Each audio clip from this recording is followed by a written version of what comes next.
La ley natural como patrón del orden justo. Tulio Alberto Álvarez. Universidad Católica Andrés Bello Caracas, Venezuela. Tulio Álvarez 17@gmail.com. Resumen.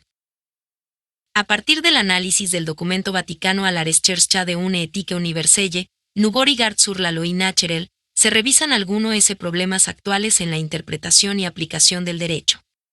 Específicamente, se trabaja el tema de la validación del sistema normativo como orden justo, vinculándolo a unos valores universales que privilegian la dignidad de la persona humana. Con el objetivo de deslastrar la praxis jurídica de la adustez legal positivista, se revisa el concepto de ley natural y se traslada el problema de la justicia al campo de la ética, en un esfuerzo para afrontar la crisis que marca el destino de una sociedad de gueto, materialista y de valores pervertidos. 1. Introducción. Las reflexiones contenidas en el presente trabajo están inspiradas en el análisis del documento a la Recherche de une éthique universelle, nous regard sur la loi naturelle, elaborado por la Comisión Teológica Internacional con el objeto de determinar la existencia de valores morales objetivos, no con cualquier fin, académico o especulativo, sino en dirección a procurar la paz y el bienestar. Se trata de un esfuerzo por enfocar al derecho natural desde una nueva óptica sin dejar de valorar el impulso definitivo que este derecho dio al proceso de racionalización en el ejercicio del poder, marco apropiado para privilegiar la dignidad del ser humano a través de garantías al ejercicio de unos derechos inalienables, anteriores a la existencia del propio Estado. Hoy se puede afirmar que los avances en la humanización de las relaciones políticas y en el diseño del Estado moderno encuentran su génesis en la preponderancia de corrientes del pensamiento jurídico basadas en el derecho natural. Así como aquel fue un reto generacional que produjo una verdadera revolución en el espíritu que determina las relaciones humanas, hoy procede la revisión de las cuestiones de siempre en torno al bien y el mal, en un sentido, quizás utópico, de la conformación de una comunidad mundial. Y que conste que la idealización no puede ser desechada por consideraciones vinculadas a las probabilidades de éxito. ¿Acaso no fueron las utopías las que inspiraron la humanización de las relaciones sociales y la transformación del Estado en el marco de la modernidad? No vale la pena el intento. El análisis y solución de los problemas novedosos que aquejan a las sociedades, como el equilibrio ecológico, aquellos de índole moral que surgen por el desarrollo acelerado de las biotecnologías, las amenazas del terrorismo, el crimen organizado y las nuevas formas de violencia, causantes de una preocupación presente que interpela a toda la humanidad, ante una organización política nacional que se ve desbordada y que nos lleva a pensar en sociedades bajo una dimensión planetaria. Requiere una urgente reflexión ética y política de rango universal. El contexto que justifica el esfuerzo por desentrañar unos principios éticos comunes no puede ser más desolador. Comunidades profundamente divididas, en el seno de las cuales se practica la violencia, la intolerancia, el materialismo y la pasividad ante la realidad asfixiante. Sociedad de gueto con excluidos disímiles, con listados aberrantes para perseguir a los que piensan distinto, el reino de la indignidad, el antireino. ¿Qué tipo de libertad se puede vivir en un ambiente así marcado? ¿De cuál convivencia estamos hablando? Es un ejercicio colectivo por la deshumanización. 2. La existencia de valores comunes. Es indudable que el contexto social marca la formación bajo valores morales, pero no es por albur que, al margen de la particularidad cultural, exista una coincidencia universal, por no utilizar el término consenso, que consolida un código de lo humano según un llamado interior. Y no hay que profesar un credo religioso para percibir lo que Santo Tomás definió como el precepto sobre el que se fundan todos los otros de la ley natural: haz el bien y evita el mal, enraizado en todas las culturas. Las acciones humanas, en y tanto iluminadas por la razón, están dirigidas a un fin que necesariamente será o parecerá bueno. Si no estuviera direccionado racionalmente, no nos dirigiríamos a él. Sin embargo, la actualidad imprime la necesidad de añadir: haz el bien luchando contra el mal, o para hacer el bien hay que luchar contra el mal. Esta segunda perspectiva acentúa el modo como el bien se hace presente, de forma que es la acción misma de luchar contra el mal y no como si algo, en sí mismo, fuera bueno independiente de aquello que sea malo. El bien es la acción ejercida en contra del mal, entendido como génesis y acción omisiva de una acción buena. El mal carece de entidad, es la ausencia del bien. El bien moral se corresponde con un anhelo del ser humano que espontáneamente se dirige a una realización plena que está definida por una aptitud natural para conocer lo bueno. Las obligaciones que surgen en aras de ese fin no le son impuestas exteriormente sino por una orientación de la razón práctica que indica al sujeto moral qué tipo de acción está conforme al dinamismo fundamental y necesario de su ser para obtener la felicidad. Y en el documento de la Comisión Teológica se enumeran los tres grandes grupos de dinamismos naturales que obran en la persona humana. A. Común a todo ser sustancial, la inclinación a conservar y a desarrollar su existencia. B. Común a los seres vivos, la inclinación a reproducirse para conservar la especie. C. Propio de los seres racionales, la inclinación a vivir en sociedad así como conocer la verdad sobre Dios. Estas inclinaciones permiten formular los primeros preceptos de lo natural, conocidos naturalmente, además, son el primer sustrato que constituye la base de toda reflexión ulterior sobre el bien a practicar y el mal a evitar. Los preceptos que dirigen la acción de las personas surgen como consecuencia lógica de los dinamismos naturales y de la razón práctica que propugna ejecutorias en defensa de esos bienes morales. Así surge la necesidad de autopreservación como reacción espontánea frente al peligro de muerte, la inclinación a obtener los bienes que contribuyan a una apropiada calidad de la vida biológica, y la formación de la familia como proyección armoniosa y fraterna del propio ser. Estos son los bienes morales que derivan en derechos por los cuales vale todo esfuerzo, toda lucha. Gráfico 1. La reflexión sobre la realización de ese bienestar y la construcción de la vida en sociedad sobre las bases justas que corresponden al derecho natural produjo un cambio de mentalidad y las acciones inmediatas que transformaron la conceptualización del Estado. Esta revolución en el espíritu humano implicó el reconocimiento de la igual dignidad de toda persona, más allá de las diferencias de raza y de cultura, y un gran respeto por la humanidad donde ella se aloja. Surgieron preceptos y valores que, al menos en su formulación general, pueden ser considerados como universales, porque ellos se aplican a toda la humanidad. Y estos surgen de los principios morales que son acogidos en razón de las inclinaciones fundamentales de la persona humana. Sin embargo, vale la pena la advertencia, los preceptos de la ley natural pueden variar en las distintas culturas, inclusive, en una misma cultura, en épocas diferentes. He aquí la historicidad de la ley natural, lo que impele a la adaptación de sus preceptos universales a las condiciones concretas de la existencia, en contextos culturales diversos. De forma que se puede concluir que la moral implica la producción de normas en las que se integra la singularidad de la acción concreta con el conocimiento de lo universal y se materializa en cada ocasión en que el sujeto adapta sus principios universales a la diversidad de las situaciones a las que se enfrenta. 3. Fundamentos de la ley natural. De la misma naturaleza de las cosas surgen unos valores éticos fundamentales que inducen al sujeto a un ejercicio de conciencia que define su comportamiento ante experiencias y retos concretos. De ahí que, explorando la conducta humana, puedan determinarse unas constantes antropológicas en cuanto a la humanización, su relación con la naturaleza y la posibilidad de una vida social armónica. Cuando se utiliza el término naturaleza, se hace referencia a la esencia de cada ser definida por sus características típicas y permanentes, a su identidad ontológica. Naturaleza y persona son nociones que se complementan porque toda persona humana es una realización única de la naturaleza humana. Y en el ejercicio de conciencia al cual se ha hecho referencia, la persona asume las orientaciones dadas por su naturaleza. Mal puede existir entonces oposición, si la naturaleza guía el camino conductual de la persona en su realización individual. Este es el argumento para afirmar que el concepto de ley natural supone la idea de que la naturaleza transmite al hombre un mensaje ético y constituye una norma moral implícita que actualiza la razón humana. Ahora bien, la premisa anterior, punto de partida de una visión trascendente del quehacer humano, no implica un consenso universal sobre la utilización de la ley natural para atemperar la rigidez y los peligros de la ley positiva, impuesta desde el Estado. Al contrario, tal como lo reconoce la Comisión Teológica, por diversas razones históricas y culturales que se conectan con la evolución de las ideas durante la tardía Edad Media, esta visión ha perdido su preeminencia cultural. La mujer y el hombre moderno han desplazado el significado ético de las leyes que gobiernan la naturaleza de las cosas en ejercicio de una consagrada soberbia intelectual que dicta la capacidad de decidir, por sí mismos, lo que debe ser la humanidad. Sin auxilios, se definen para sí y los demás las prioridades y acciones a cumplir, dejándose guiar por criterios validados por imperfectas instituciones. La cultura humana, cada día más, desdeña la transfiguración de la naturaleza p. Instituciones. La cultura humana, cada día más, desdeña la transfiguración de la naturaleza por el espíritu, separando así al ser humano de la naturaleza, en aras de una subjetividad libertaria.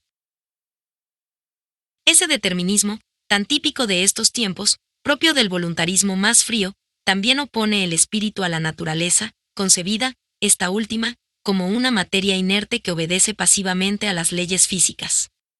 Esa masa amorfa a que las visiones antropocéntricas reducen la naturaleza puede ser manipulada libremente, arbitrariamente, con los fines más extravagantes, gracias a los avances de la ciencia. Solo el hombre todopoderoso, el superhombre, le puede dar sentido y un proyecto que responda a sus propios fines. El daño está hecho. Al perder la naturaleza su connotación, como dominio de vida y sabiduría, se priva al ser humano de la orientación indispensable para alcanzar su plenitud, en lo individual, y la armonía, en lo social. Y si se quiere argumentar que tal sacrificio pretende privilegiar a la libertad humana, la respuesta surge de suyo: no existe libertad sin valoración ética. La idea de una creación humana desprovista de valores es nihilismo puro, se convierte en libertinaje. 4. De la ley natural al derecho natural. La sociedad es el lugar donde la reflexión sobre la ley natural pierde su abstracción para determinar importantes consecuencias prácticas. Es en ese tránsito necesario de la persona individual a la vida societaria en el que se aclara la distinción esencial entre ley natural y derecho natural.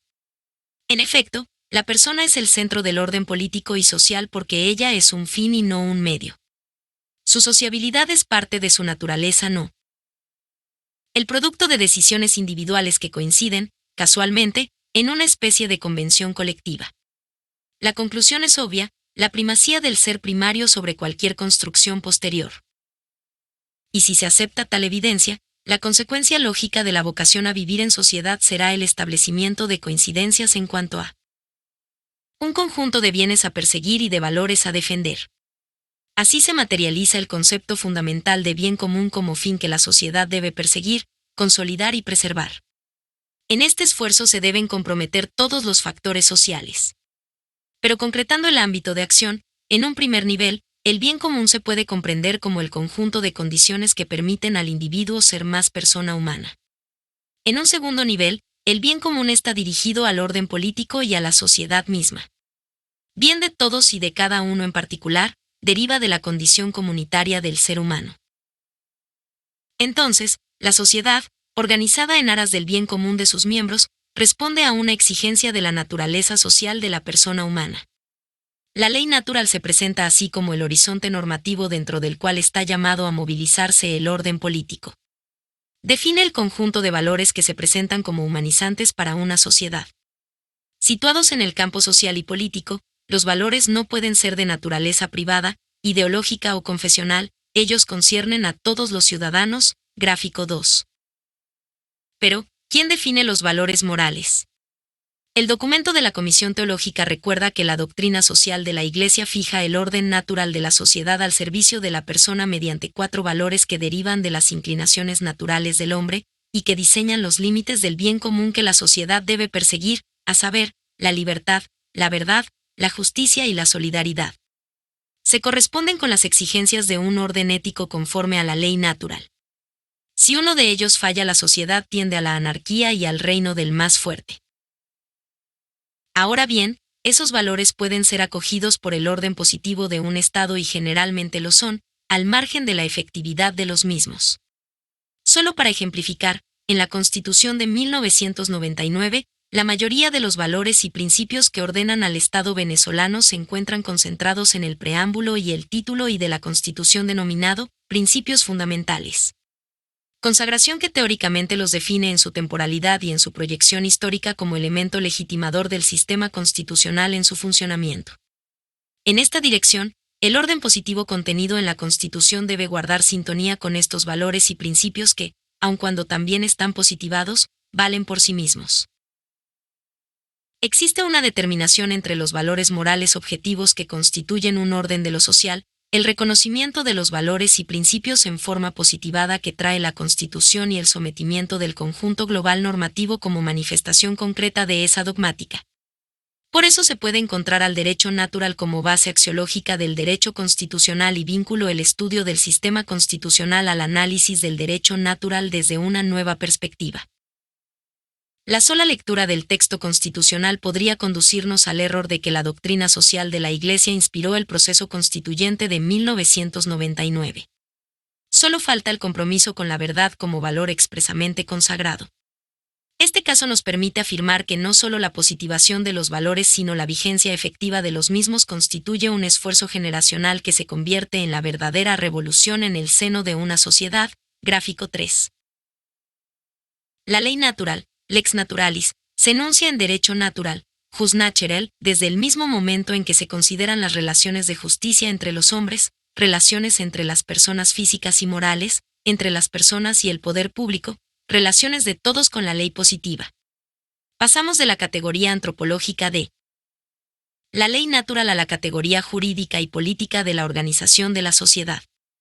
El derecho natural es la medida inherente a la armonía entre los miembros de la sociedad en sus relaciones humanas. La exigencia de justicia, que brota de la ley natural, es anterior a la formulación y a la aprobación del derecho, así como la persona y su entorno familiar preceden la formación de la sociedad. No es el derecho que decide lo que es justo, tampoco el Estado crea los derechos humanos, inherentes e inmanentes a la dignificación de mujeres y hombres. La política, como fenómeno que incluye las relaciones de poder reguladas por el derecho en el Estado, es poco menos que arbitraria, aun cuando represente en algún momento histórico el sentir de una mayoría que siempre será circunstancial.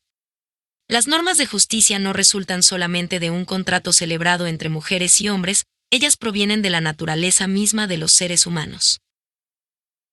El derecho natural es el anclaje de las leyes humanas en la ley natural. Es el horizonte en virtud del cual el legislador debe determinar la aprobación de las normas en cumplimiento de su misión de servir al bien común. Al hacerlo así honra la ley natural, inherente a la humanidad del hombre. Al contrario, desde que se reniega del derecho natural, es la sola voluntad del legislador que hace la ley. El legislador, además de convertirse en el intérprete de los que es justo y bueno, se arroga la prerrogativa de ser el criterio último de lo justo. De esta manera se han dado las decisiones más aberrantes y los más extremos casos de injusticia en la historia de la humanidad. Ante este riesgo, se produce la configuración del derecho natural como un juicio de la razón práctica que estima lo que es justo de acuerdo a las situaciones cambiantes en las cuales vive el ser humano. Es la expresión jurídica de la ley natural en el orden político, aparece también como la medida de las relaciones justas entre los miembros de la comunidad. 5. La deshumanización positivista. El derecho positivo es una emanación del Estado y, por tanto, de aquellos que controlan el poder en un momento histórico determinado. Aun cuando, en un plano teórico, la normativa aprobada por el Estado debe estar en correspondencia con las exigencias del derecho natural, la realidad es que las mismas responden a los intereses de sectores de la sociedad y, en especial de las élites gobernantes. De ahí surge, en un primer momento, el ingrediente de injusticia que el derecho positivado puede tener. Para aquellos que creen en un orden superior inspirado en el respeto de las leyes naturales y en la ley eterna, en este último supuesto con el agregado de la aceptación del Ser Supremo, una ley no es cualquier norma sino aquella que obliga en conciencia por no oponerse a los preceptos superiores. De no ser así, no obliga porque la ley injusta no es ley. Santo Tomás de Aquino, Same Theologiae, IAIAE, Q 95, A 2. La ley positiva es variable y es bueno que sea así. Porque con el progreso de la razón humana y las profundas transformaciones sociales se produce una simultánea reflexión sobre los condicionamientos del bien común y las metas de la sociedad. De acuerdo con el cambio de las circunstancias históricas, el legislador determina lo que es justo. Pero en su operación intelectual puede fallar o, algo aún peor, ejecutarse un plan contradictorio con la naturaleza humana. Es aquí en que el auxilio del derecho natural se hace imprescindible para afrontar un sistema injusto. La persona, como el derecho al respeto a la propia vida, a la integridad de la persona, la libertad religiosa, el derecho a fundar una familia y de educar a los hijos según sus convicciones, el derecho a asociarse con otros, de participar en la vida colectiva. Los derechos de la persona humana emergen del orden justo que debe reinar en las relaciones entre los hombres. Reconocer estos derechos naturales del hombre equivale a reconocer el orden objetivo de las relaciones humanas fundadas en la ley natural. Pero el reconocimiento es simplemente eso, no apareja la modificación de la esfera subjetiva con vistas a la realización del derecho. Me explico.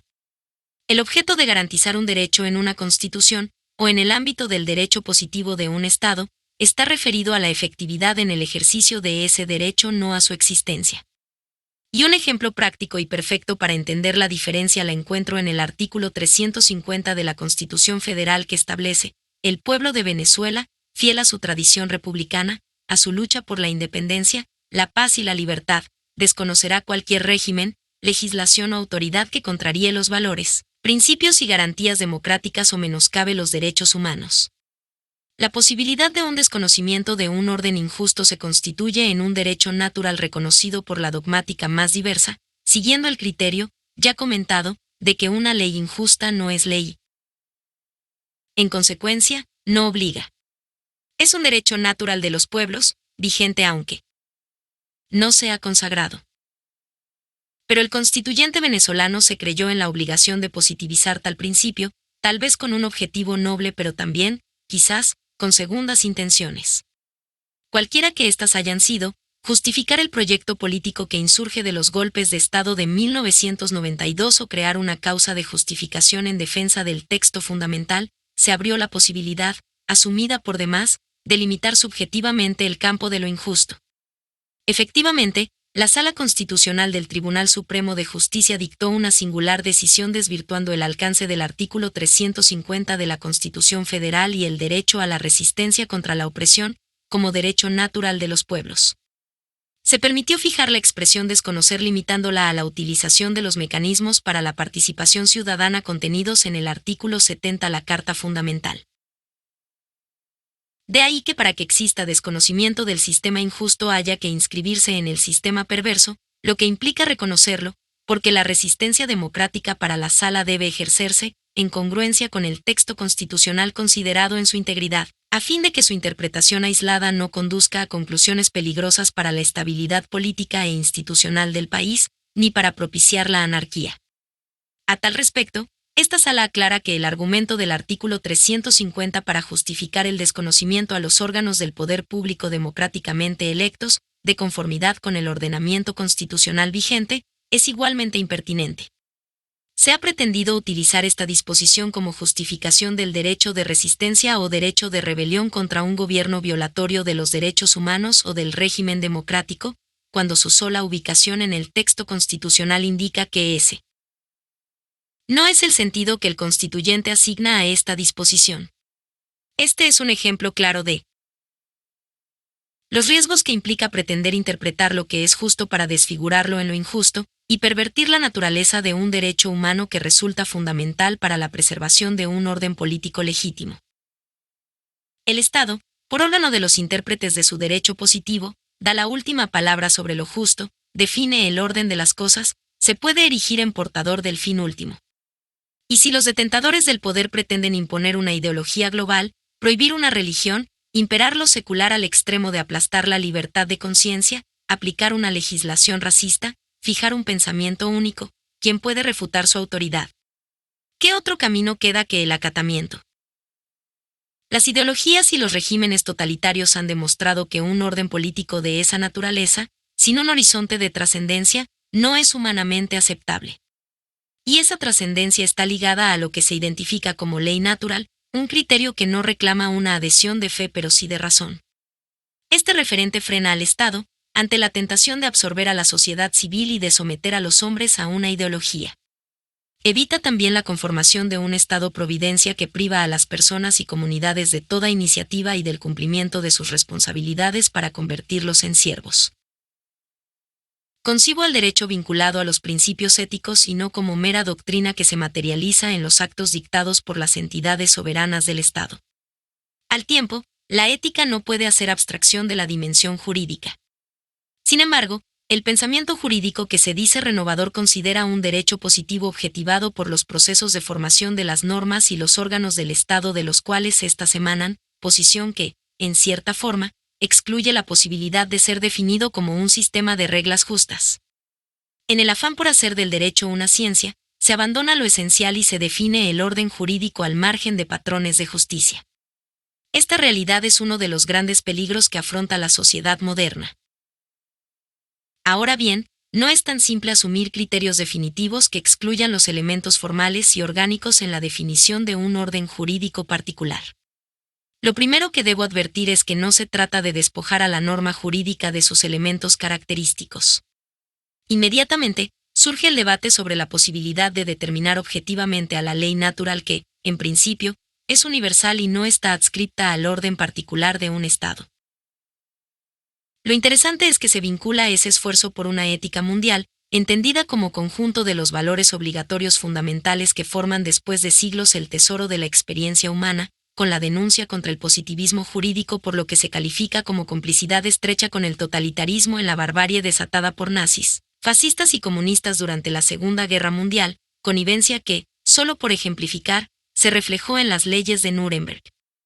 Esas atrocidades originaron la necesidad de la aprobación de la Declaración Universal de los Derechos del Hombre de 1948, como estatuto de derechos inalienables que trascienden las leyes positivas de los estados y les sirve de referencia.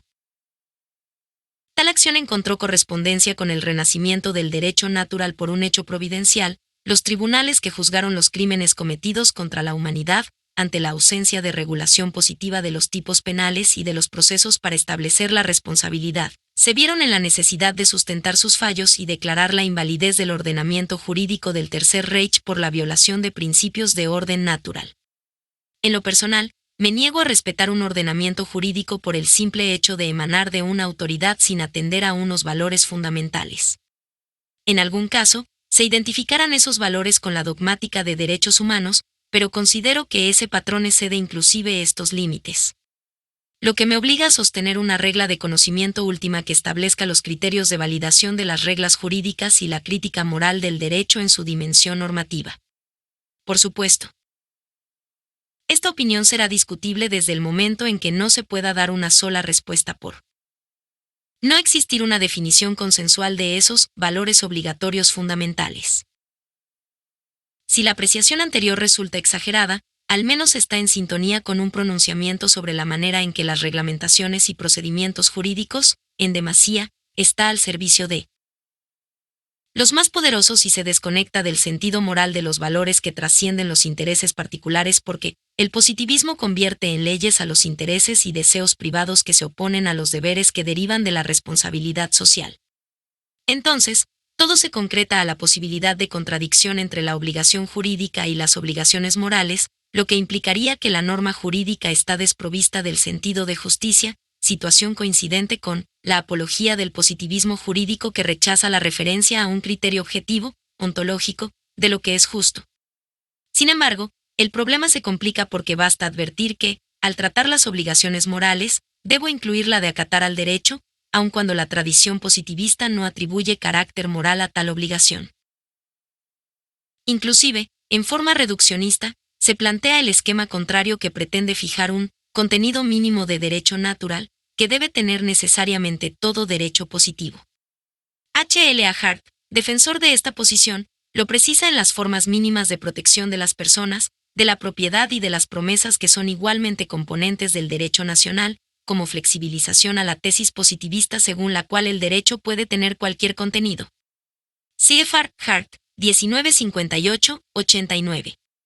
Pero en su afán por encubrir la falla de origen del positivismo, establece un criterio que siempre dejará afuera el meollo del conflicto, quien fija el mínimo de ese contenido. ¿Con base a qué fundamento? Así Lionel F. Fuller, interlocutor de Hart en una discusión que tuvo como proscenio la revista de la Universidad de Harvard, trabajó su tesis de una moralidad interna del derecho y estableció 8 presupuestos de legislación de moral formal, generalidad de las normas, promulgación o prohibición de que las normas sean secretas, claridad o inteligibilidad, posibilidad de cumplir las normas, estabilidad de las normas, coherencia, y retroactividad y congruencia. Estos serían los límites formales, derecho natural procesal, que producen normas justas y que parte de una antropología que concibe al hombre como un ser libre y responsable. Pero siento que las preguntas que hice no reciben con esta formalización del derecho natural una respuesta apropiada, entre otros elementos, porque los académicos ignoran la relación entre el sujeto moral, la naturaleza y Dios. ¿Por qué dejar a Dios fuera de esta definición? No son las religiones las fuentes de moral más aplicables. ¿Cuál es el riesgo? Al final, los positivistas, inclusive aquellos que como Hart se esfuerzan por atemperar la teoría y disminuir los peligros, terminarán privilegiando la seguridad jurídica que emana del cumplimiento obligatorio sobre los valores morales que pueden terminar sacrificados. Esto sin dejar de plantear el elemento volitivo de la definición sobre quien aprueba la norma que se impone a la sociedad. Quizás pueda parecer chocante, a los sentidos de un académico, pero los procesos constituyentes han estado inspirados, en la forma más destacada y objetiva posible, por el poder de Dios.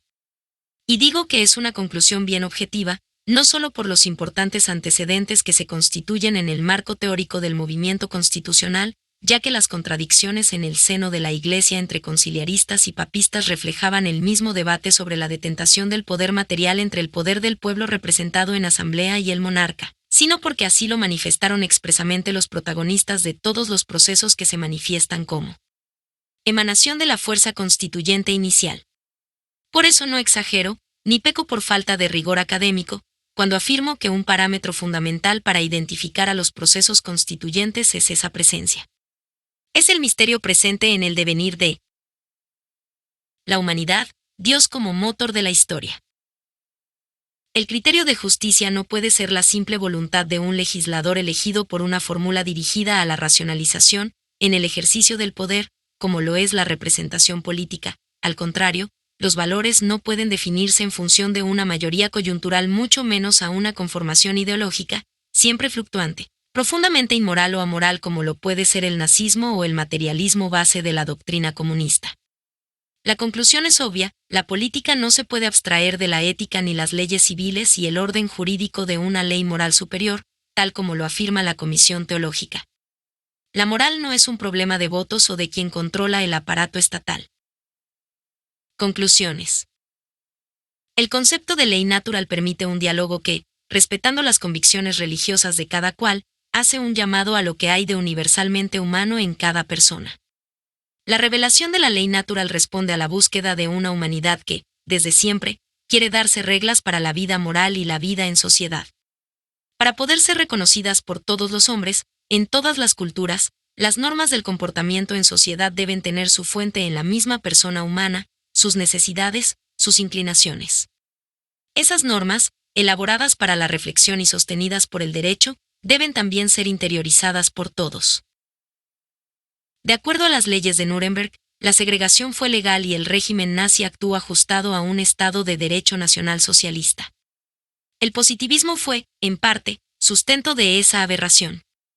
Y en la Venezuela del presente presenciamos la más absurda utilización del derecho positivo para aplastar a la sociedad civil mediante una pasmosa concentración del poder, como nunca antes se había visto en el país. Dos ejemplos, no tan distantes en el tiempo y en los hechos, con los que se pueden valorar los diferentes contextos de utilización de la ley natural como patrón del orden justo. Y ha sido la Iglesia Católica la institución que más coherentemente ha invocado la vigencia del derecho natural desde varias direcciones que coinciden en su oposición a este tipo de manifestaciones. Y, la capacidad natural que tiene el ser humano de capturar, por su razón, el mensaje ético contenido en su ser y a conocer dentro de sus grandes líneas las normas fundamentales de un actuar justo, conforme a su naturaleza y dignidad. 2. La exigencia de racionalizar los derechos del hombre y de abrir un diálogo intercultural e interreligioso capaz de favorecer la paz universal y de evitar el choque de civilizaciones. 3. La reivindicación del carácter no convencional, más natural y objetivo, de las normas fundamentales que rigen la vida social y política. En particular, la afirmación de que la forma democrática está ligada a valores éticos que no dependen de la fluctuación inherente a una mayoría coyuntural. 4. El hecho de que las intervenciones de los cristianos en la vida pública, aunque éstas no sean de naturaleza confesional, constituyen un compromiso por el bien común de la sociedad. Cabe la objeción de conciencia y el deber de desobediencia, cuando las leyes civiles entran en contradicción con la ley natural. En tal sentido, un orden injusto no obliga en acatamiento de la ley más alta. Así como la tradición de las diversas religiones reconoce valores universales que derivan de la naturaleza misma del hombre y que permiten su inserción en un orden cósmico y metafísico que da sentido a su vida, el pensamiento jurídico hace lo suyo definiendo el concepto de derecho natural, tan añejo como la misma reflexión sobre la filosofía y el aius. Un concepto validador de los preceptos que permitirán la vigencia de lo que aparenta ser la utopía de una sociedad justa.